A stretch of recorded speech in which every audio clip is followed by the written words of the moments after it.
Chapter 35. Chapter 35 of the book introduces more stuff that's pretty straightforward, and most of this is going to be really straightforward based on the stuff that we've already covered and things that you've seen in lab. One thing that's a little bit different here is Huygens Principle, and that's actually where the book starts, Chapter 35. Huygens Principle, you remember when we first started talking about light, there were a couple of different ideas about what light was.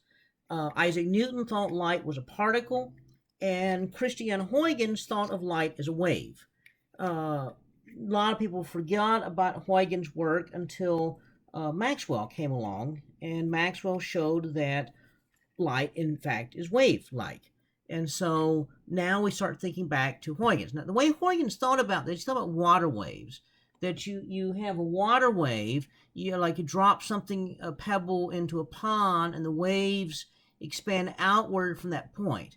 And he got to thinking about it and said, what's happening is you get the water oscillating up and down, and so the water oscillating up and down here is doing the same thing as the water oscillating up and down here and here and here. And he starts thinking about waves.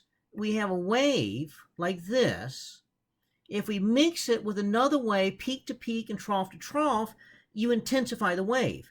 But if you have a wave that is like that, where peak matches trough, trough matches peak, the two tend to cancel each other. And so he looked at this and said, well, in places where the waves have traveled equal distance, then the peaks are lining up. But where the waves, one wave travels a little further than others, then you have a situation like that.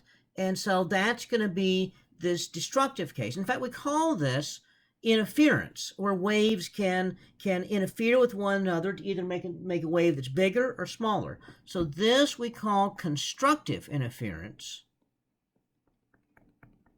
So constructive interference. And this is destructive interference.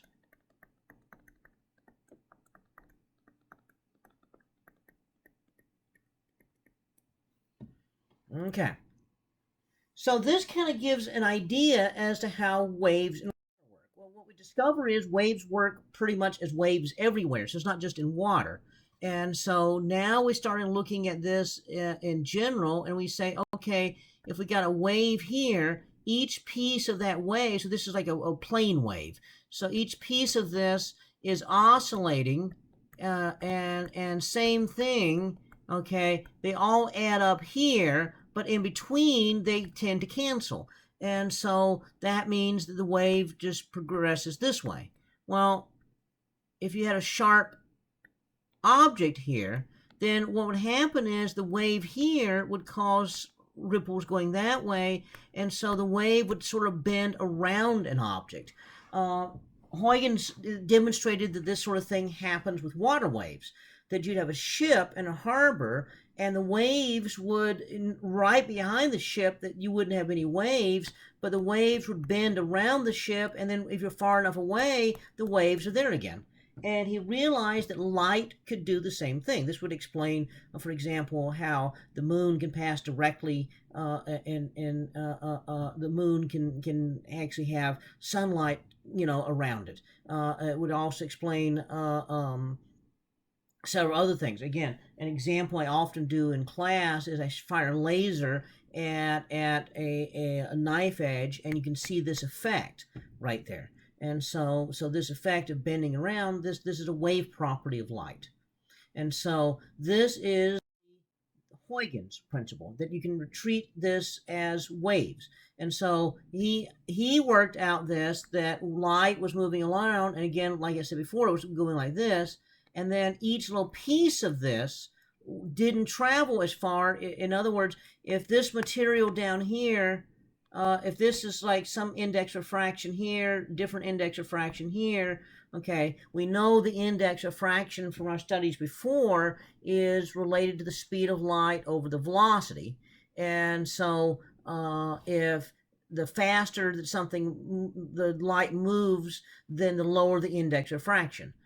So if we assume that n2 is bigger than n1, that means the speed of light speed of light in 2 is less than the speed of light in medium 1. So what happens is the light's going this way, but in here it's not going as far, and then it's not going as far, okay, and then up here, and then it's not going as far here, but up here.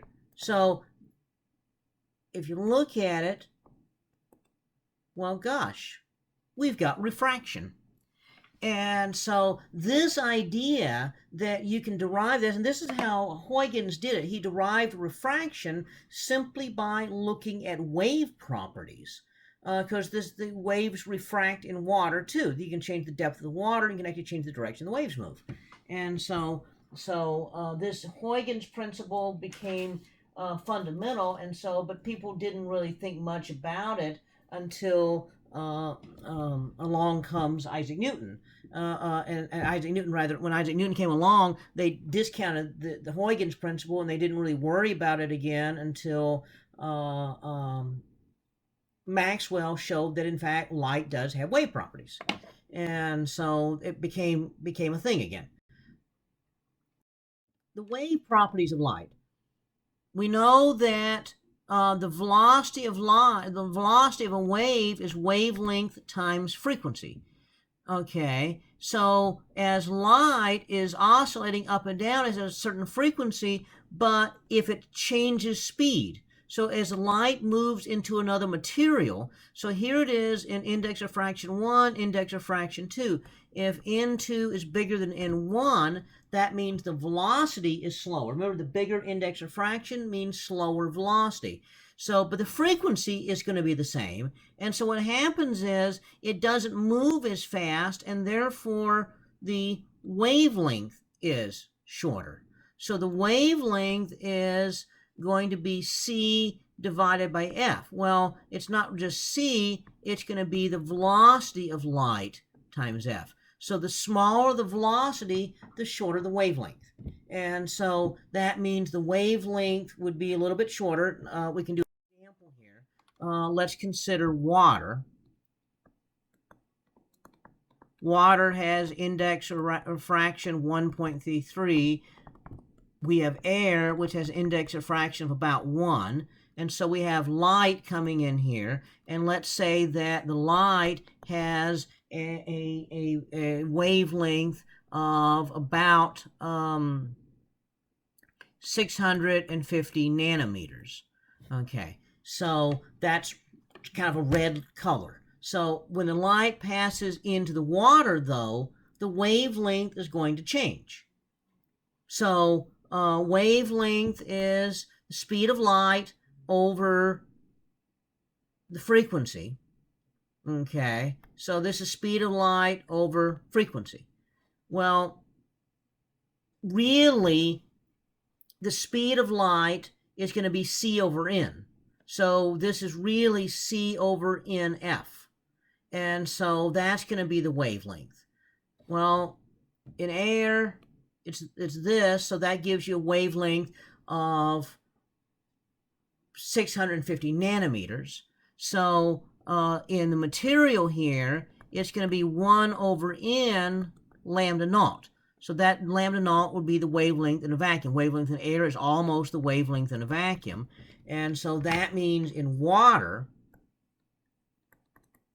this wavelength, which would have been 650 nanometers in air, is now going to be shorter.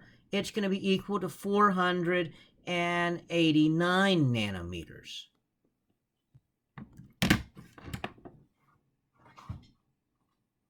So that changes the wavelength once it goes into the water. Now, in air, you can see light that's 400 to 700 nanometers. Underwater, it's the frequency that carries the energy, and so you actually see a different wavelength range underwater. And that's an interesting property that happens in a material, but that's sort of beyond the level of this class. And so, but this is an introduction to Huygens Principle and light and wave nature of light. And the idea of interference we're going to get back to in our next discussion.